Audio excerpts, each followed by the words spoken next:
Hello dear students, once again welcome you all for power system operation and control class. In the previous class you are seen the discrete time interval method of hydrothermal schedule. So in this method till dependent variables you are seen, means what is the mathematical objective function, mathematical model of objective function, and what are the operational constraints, and how to go with the discretization, and what are the dependent variables you are seen. Now we will move with the Lagrange function. We know a Lagrange function can be described with the objective function minus into lambda minus lambda into the constraints. Here three constraints we need to take. So here lambda 1, lambda 2, lambda 3 is taken. In economic dispatch you are seeing only lambda is used because only one constraint will be there. Here different constraints are there.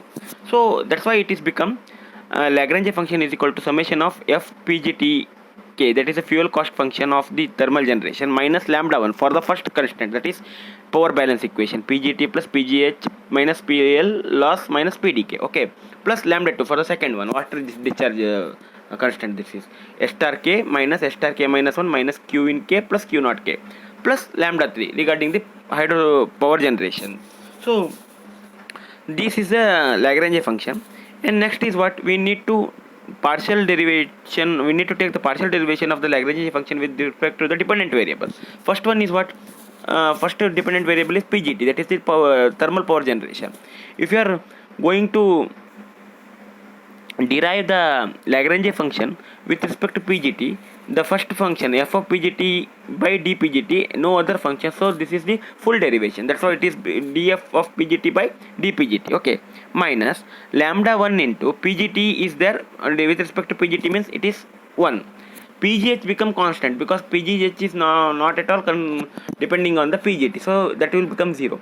P loss is also a part of PGT, so that is dou P loss by dou PGT, and remaining PD is not at all depending upon the PGT, that is 0, and lambda 2, lambda 3 terms are become 0 because no things in this that equation is depending upon the PGT. Fine.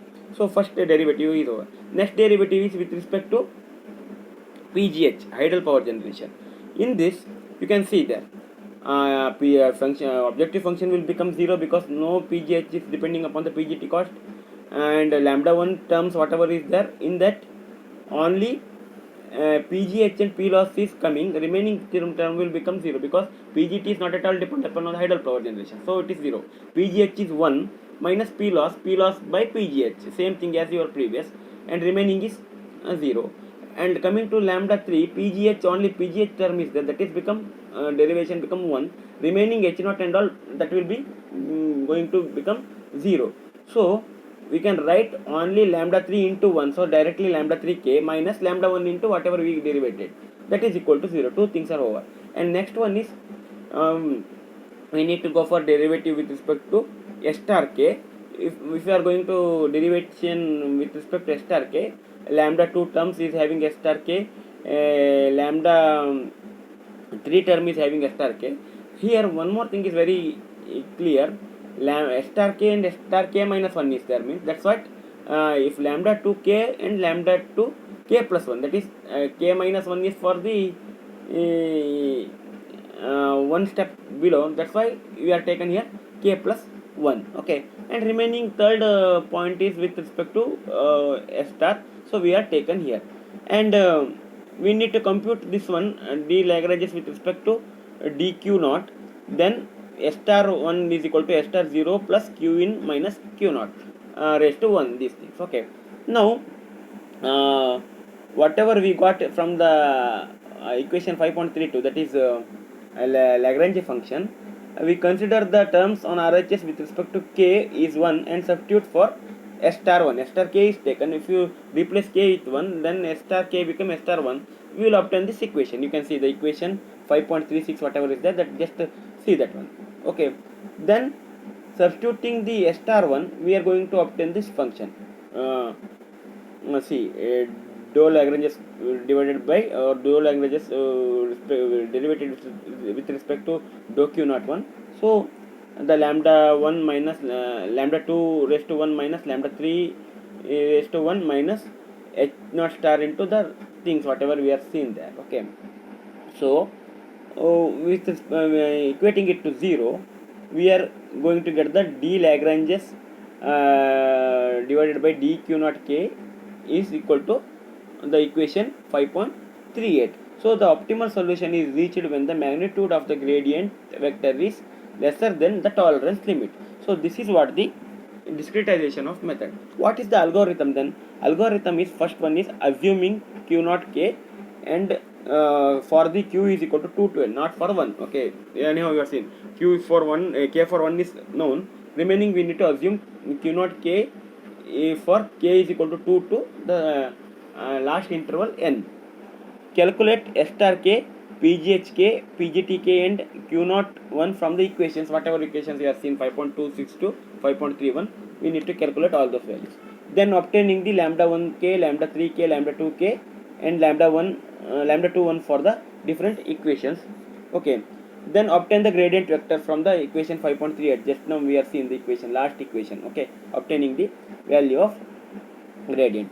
So to find the q naught k, nu is equal to q naught k old minus alpha into the gradient value what you got. So this is what the upgradation of the next means. This is the iteration method. If alpha is a positive scalar, and we need to go for the once again back to the step 2. So the any iteration, if any of the control variable violates their limits, then the variable are set to the violated limit. So this is what the method of discretization. So you can see one problem is given here. The problem is to find the optimal water discharge of the hydro plant in the hydrothermal system, where the load varies in 8-hour interval as 12 megawatt, 18 megawatt, 20 megawatt respectively. During each interval, the load remains constant. Initial water storage is 150 meter cube and the final water storage is 95 meter cube. The non-effective water discharge is 3 meter cube per second, and the head correction factor is E is equal to 0.0045 and the basic head is 50 meter. The loss coefficient BTT is 0.0012 megawatts inverse or per megawatt. BHH is 0.0012 per megawatt.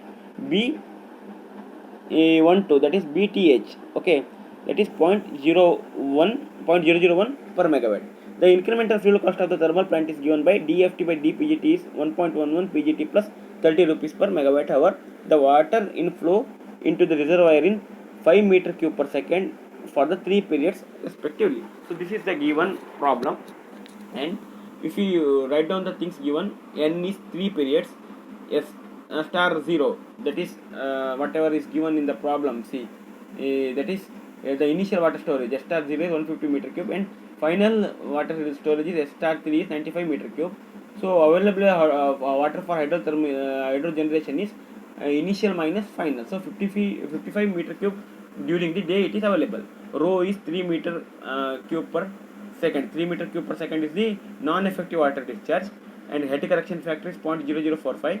BTT BHH is given, BTH is already given. B0 is H0 is the head approximate head, that is 50 meter, and Q1 Q in 1 Q in 2 and Q in 3 is same, they are given 5 meter cube per second, and PD1 is 12 megawatt, PD2 is 18 megawatt and PD3 is 20 megawatt. Let us start with the iteration.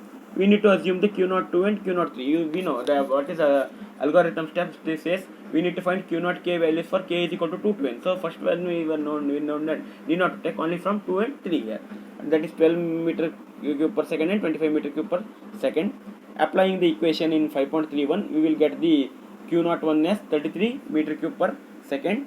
Then finding S star 1 and S star 2, we will get the values and get the H0 with the acceleration due to gravity into H0, you will get H0 star, PG1H, PG2H and PG1H, PGH1, PGH2 and PGH3 is calculated using the formula. Different values we will get. Find the PGTs depending upon the load and losses. Okay, so once we got, then we need to find for the lambda 1k, that is 1 2 3, lambda 1 1, lambda 1 2, lambda 1 3 we need to calculate. Already you have seen this, and calculate the lambda 3 using lambda 3k equation. We will find out lambda 3 1, lambda 3 2 and lambda 3 3. From the equation lambda 2 1 we need to calculate, and lambda 2 2 and lambda 2 3. After calculating this one, we need to find out the gradient. Once we note the gradient, we need to upgrade the gradient using the equations. So P loss we need to calculate. P1 loss 1, P loss 2, P loss 3 is given. So the same thing can be solved using the MATLAB functions and all. Final solution is given in the last year. See, PGH1, PGH2 till PGT3 we are having, and Q0 3, what are the values we can conclude here. So this is regarding the discrete time method. Irrespective of problem, better you once go through the algorithm and the derivation of this method. In the next method, we will see the short term hydrothermal scheduling using gamma and lambda iteration. That is one of the important thing. So we will see that one in the next class. Thank you.